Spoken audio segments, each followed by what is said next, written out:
Hello friends, NCERT learning की में आपका बहुत बहुत स्वागत है। इस वीडियो में हम करने वाले हैं एयर पोल्यूशन और वाटर पोल्यूशन के बारे में।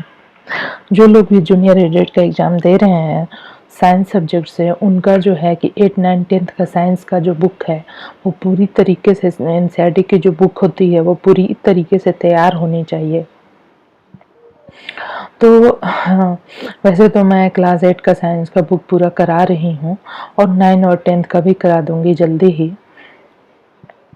तो आप जो है कि मेरे चैनल पे जाके जूनियर एडेड जब सर्च करेंगे तो आपको बहुत सारे वीडियोस मिल जाएंगे साइंस के, जिसमें मैंने कुछ मल्टीपल चॉइस क्वेश्चंस के भी वीडियो डाले हुए हैं और कुछ तो जो है कि साइंस के जो चैप्टर्स हैं उनको चैप्टर्स को कराया हुआ है और उनसे रिलेटेड जितने भी क्वेश्चन आंसर हैं वो सारे भी मैं और भी कराने वाली हूँ। ठीक है,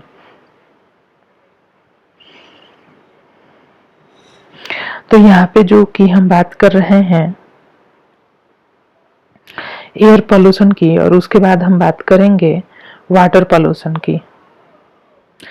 तो एयर पोल्यूशन क्या होता है? जो एयर पोल्यूशन होता है वो जो है कि हम अपने सिटीज में देख सकते हैं कि जो बड़ी बड़ी सिटी हैं वहाँ पे क्या होता है,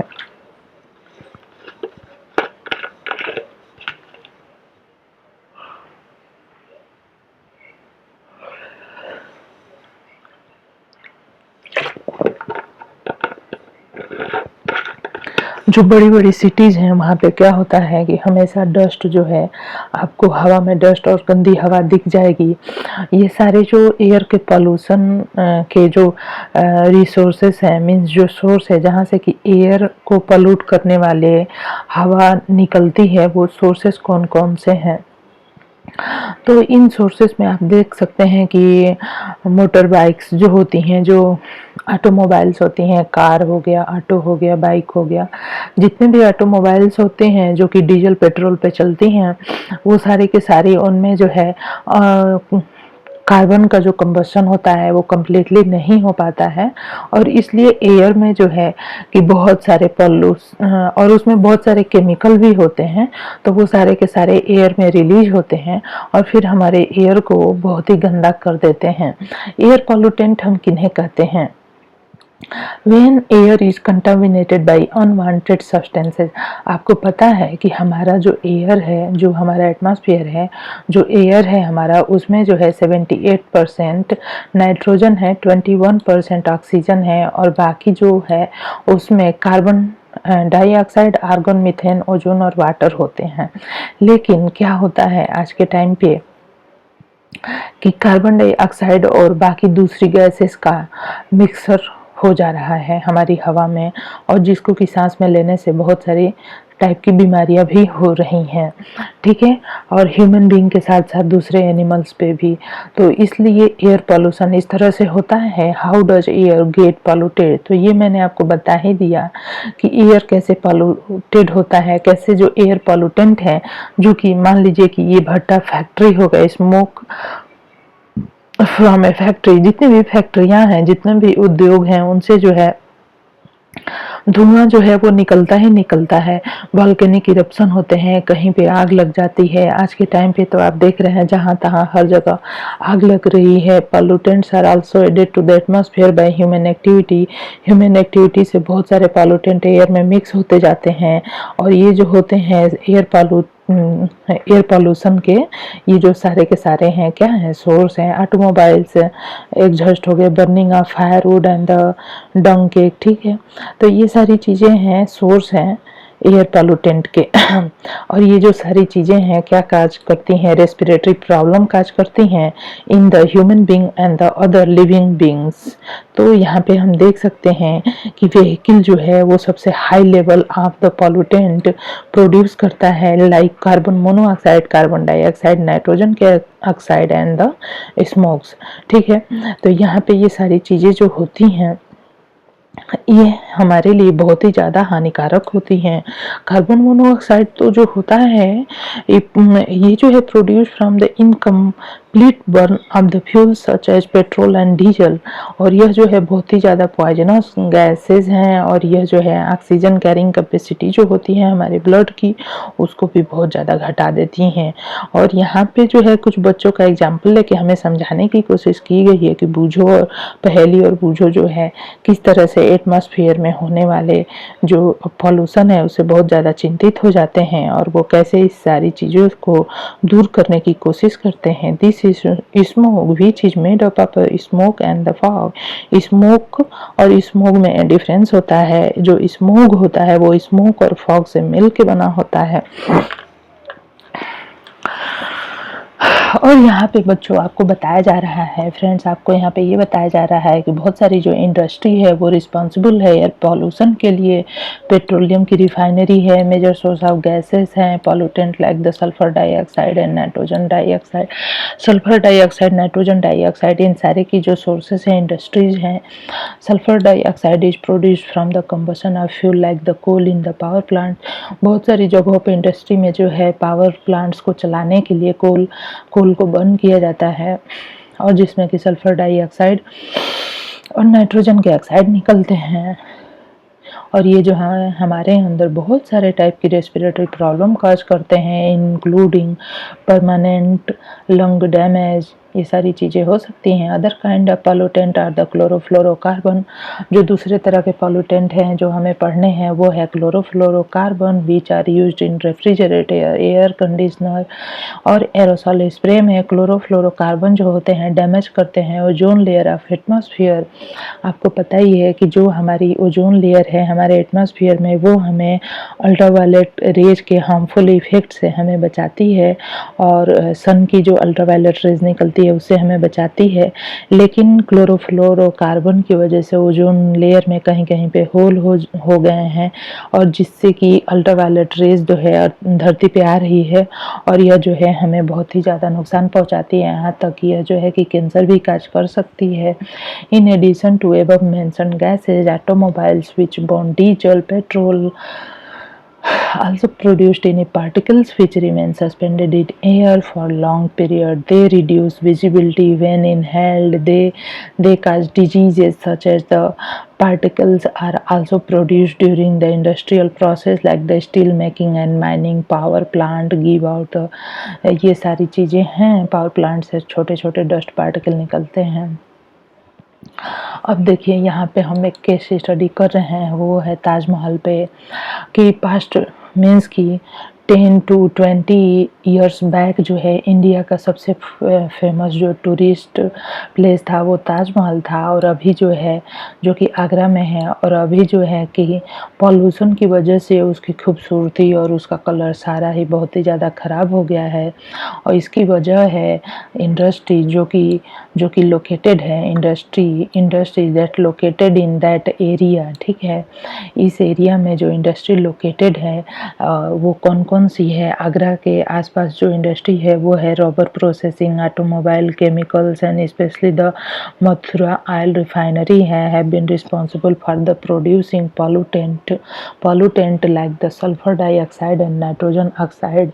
और ये जो गैसेज हैं रिएक्ट करती हैं with the water vapour present in the atmosphere to form the sulphuric acid and nitric acid. ठीक है, the acid drop down with the rain making the rain acidic. This is called acid rain. Acid rain corrode the marble of the monument. The phenomena is also called the marble cancer. Suspended particulate matter such as the soot particle emitted by the Mathura oil refinery has contributed towards the yellowing of the marble. The Supreme Court has taken several steps to save the Taj Mahal. हाँ, तो हम यहाँ पे देख सकते हैं कि हमारा जो ताजमहल है वो कितनी बड़ी मुसीबत में है, किस तरह से इसकी खूबसूरती जो है ये इंडस्ट्री से निकले हुए पॉल्यूटेंट इसकी खूबसूरती को ख़राब कर रहे हैं। ऑर्डर द इंडस्ट्री, और सुप्रीम कोर्ट ने इन इंडस्ट्री को बंद करने का फ़ैसला लिया है। और जो है कि सुप्रीम कोर्ट ने ये भी फैसला लिया है कि आगरा में जो भी गाड़ियाँ चलेंगी वो CNG पे चलेंगी और LPG पे चलेंगी, और वहाँ पे डीजल और पेट्रोल का यूज़ नहीं किया जाएगा, ठीक है। ताज जोन में डिस्कस विथ योर एल्डर। उसके बाद यहाँ पे कहा जा रहा है कि आप अपने बड़ों से बात कर सकते हैं कि जो हमारा ताजमहल था वो 20 टू 30 ईयर बैक उसकी पिक्चर कितनी ज़्यादा खूबसूरत थी। नेक्स्ट जो टॉपिक है इसमें पढ़ना वो है green house effect. Green house क्या होते हैं, ग्रीन हाउस इफ़ेक्ट क्या होता है, तो आपको पता ही है कि यह जो है ग्रीन हाउस इफ़ेक्ट एक तरह से तो एक लिमिट में होना भी चाहिए। A part of the reflected radiation is trapped by the atmosphere. जैसे सन जो है हमारी धरती पे बहुत सारी हीट और रेडिएशन को प्रोड्यूस जो करता है, उसमें क्या होता है कि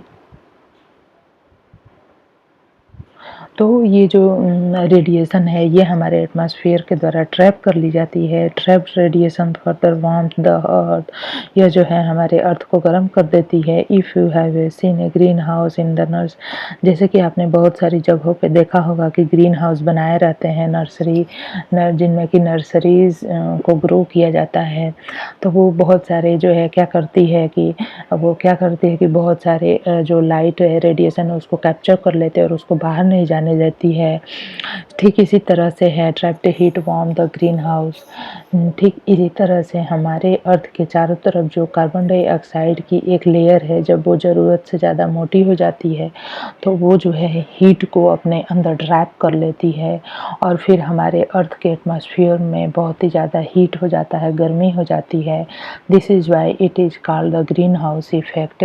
और इसी वजह से ये प्रक्रिया ठीक वैसे ही है जैसे ग्रीन हाउस में नर्सरी ग्रो की जाती है और वहाँ पे जो कंडीशन बनाया जाता है, ठीक वैसा ही इफ़ेक्ट जब कार्बन डाइऑक्साइड हमारे एटमॉस्फेयर में ज़्यादा हो जाता है तो ठीक वैसा ही इफ़ेक्ट काज करता है, ठीक है।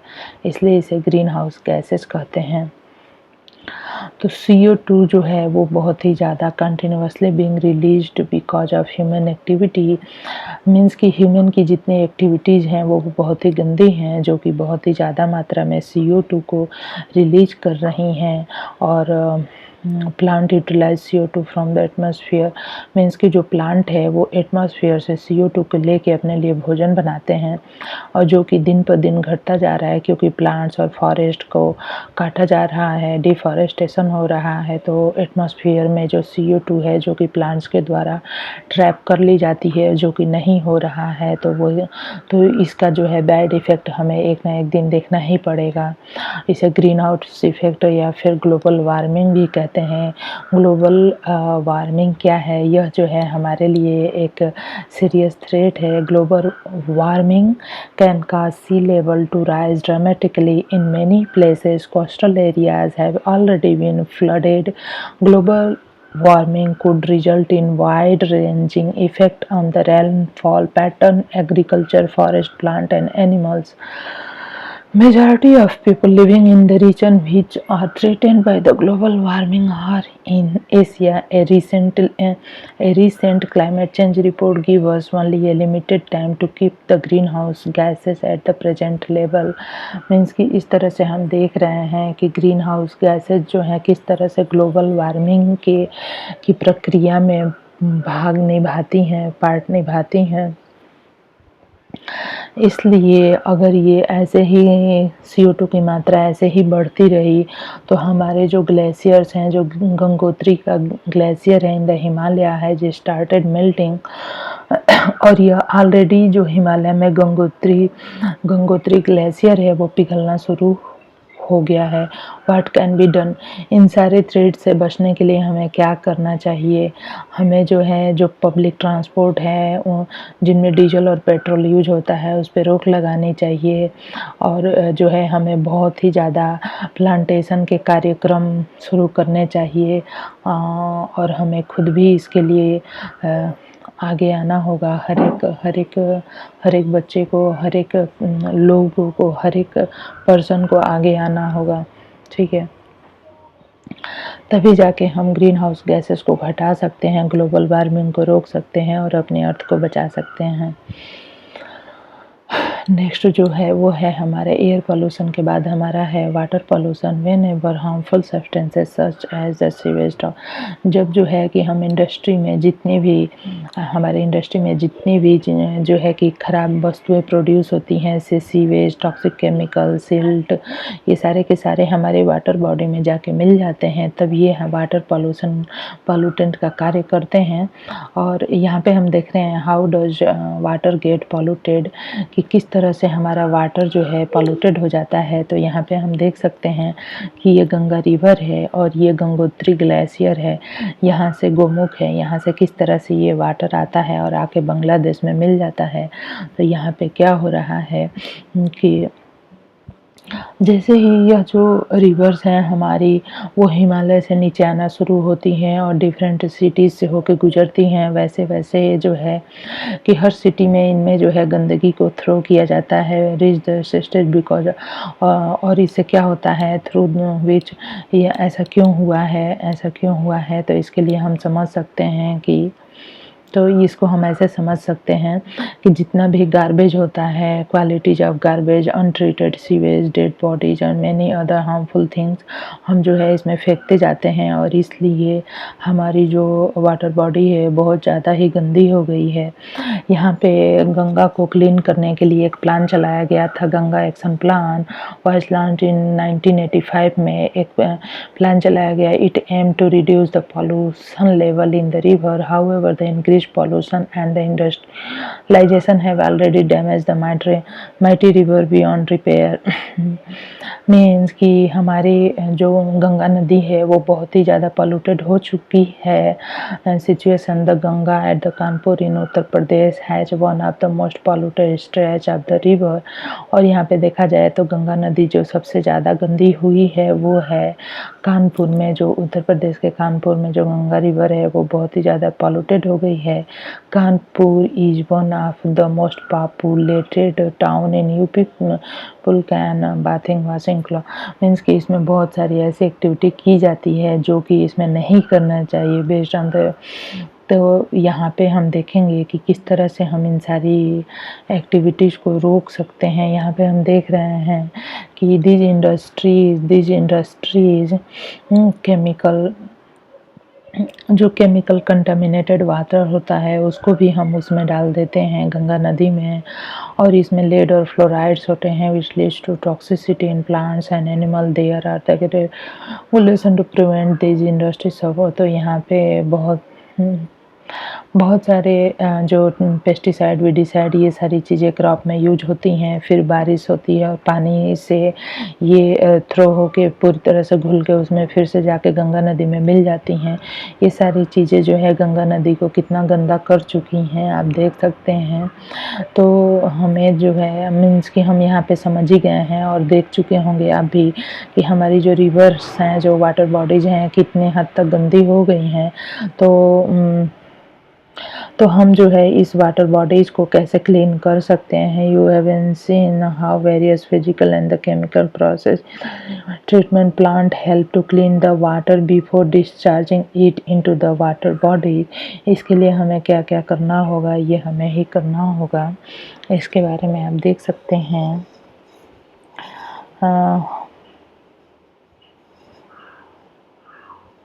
तो इसके लिए यहाँ पे वाटर ट्रीटमेंट प्लांट, यहाँ पे एक उपाय ये है कि हम वाटर ट्रीटमेंट प्लांट लगाएं हर एक सिटी में और वहाँ पे जो है वाटर को क्लीन करें।